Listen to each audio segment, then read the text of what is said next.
In the final years of the Cold War, when the world was divided by fear and pride, a secret project was taking shape deep inside the Soviet Union. A project so ambitious it aimed to challenge America's greatest technological achievement, the Space Shuttle. In 1981, when NASA launched Columbia, the first reusable spacecraft in history, the Soviets watched in silence. To the Kremlin, it wasn't just a scientific breakthrough. It was a threat. A shuttle that could take off like a rocket, orbit the Earth, and land on a runway could also deliver weapons from space. And if the Americans had that capability, the balance of power could shift overnight. Moscow decided it would not be left behind. Within weeks, an order was issued in complete secrecy.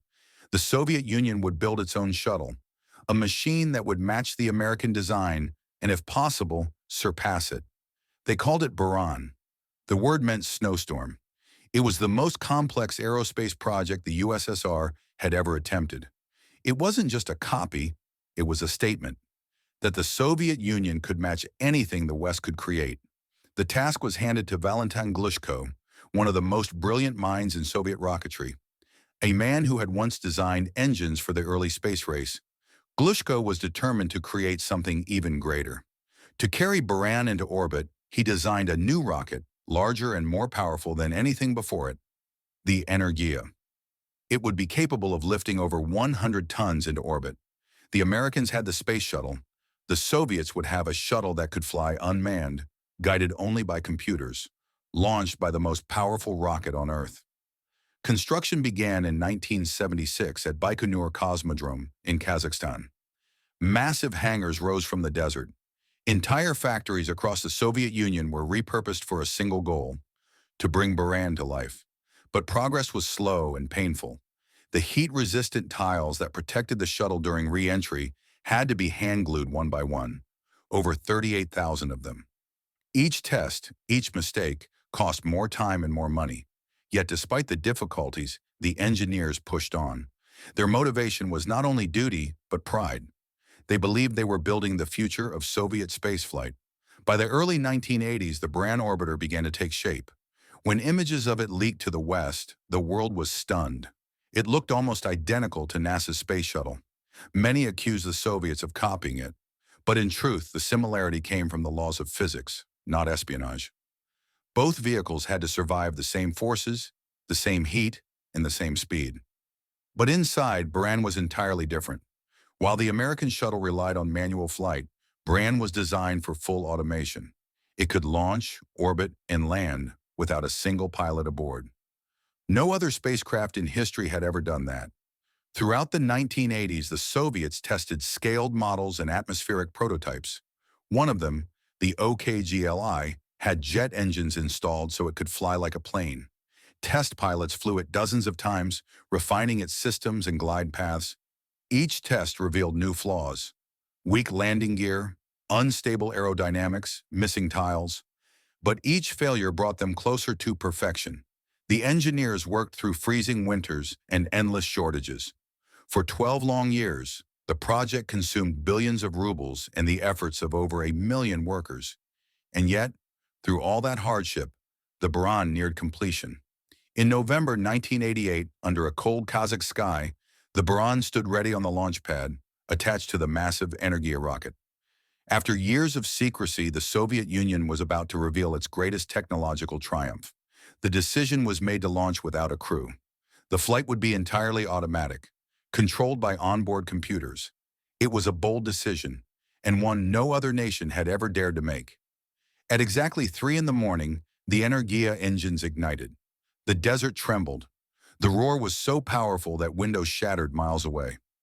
Slowly, the shuttle began to rise, wrapped in fire and ice. For the first time in history, the Soviet space shuttle left the ground.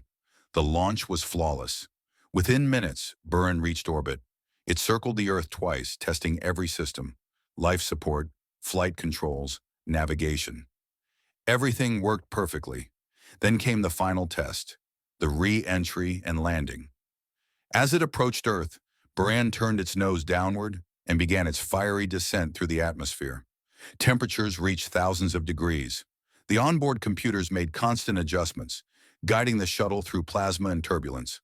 On the ground, engineers watched in silence as their creation reappeared over the horizon.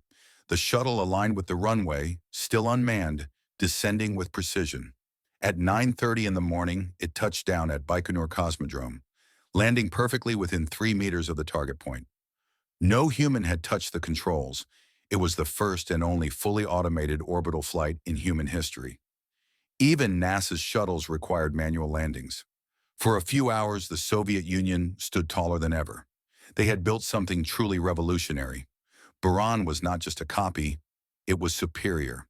But as applause echoed through the hangars of Baikonur, a darker truth loomed over the celebration. The country that had built it was collapsing. By the late 1980s, the Soviet economy was in chaos. The state could no longer afford massive space projects. Factories were shutting down, wages were unpaid, and the government was drowning in debt. The military had no use for a shuttle it couldn't launch again. Within 3 years, the Soviet Union ceased to exist. The Buran program was canceled. The Energia rocket was retired. The engineers who had given their lives to the project were left without work. For more than a decade, the Buran orbiter sat inside a steel hangar at Baikonur. Dust gathered on its wings. The white tiles turned gray with age. Rain leaked through the roof, rusting its frame. Visitors who saw it described it as a sleeping giant. Silent, beautiful, forgotten. Then in 2002, tragedy struck. The roof of the hangar collapsed during maintenance work. 8 workers were killed instantly. The shuttle was crushed beneath thousands of tons of steel and concrete. The only spacecraft to ever fly in the Buran program was gone forever. Today, the remains of that era lie scattered across old Soviet hangars. Some parts are stored in museums, others hidden in restricted areas. One incomplete shuttle still stands in silence, guarded and decaying in the Kazakh desert.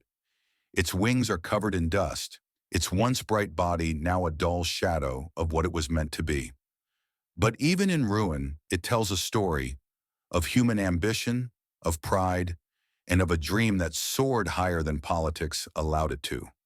Buran proved something that few remember today. It showed that even under the pressure of a dying empire, with limited resources and constant secrecy, the human mind could still create something extraordinary. It was the perfect balance of power and precision, a machine decades ahead of its time. It flew only once, but that single flight was flawless. In 3 hours, it accomplished what others took decades to perfect. It launched, orbited, and landed without a pilot. A silent victory in a world already preparing for the Soviet Union's collapse. In the end, Buran became more than just a spacecraft. It became a symbol of the Cold War's final dream, the last great attempt of a nation trying to reach beyond Earth while crumbling beneath its own weight. It was the moment when two worlds collided, technology and politics, ambition and reality. And when the dust finally settled, all that remained was the echo of engines that once promised the future. Buran still sleeps under layers of dust and silence, but its story endures. The story of a machine that could have beaten NASA, yet was buried by history. A final snowstorm from the Soviet skies.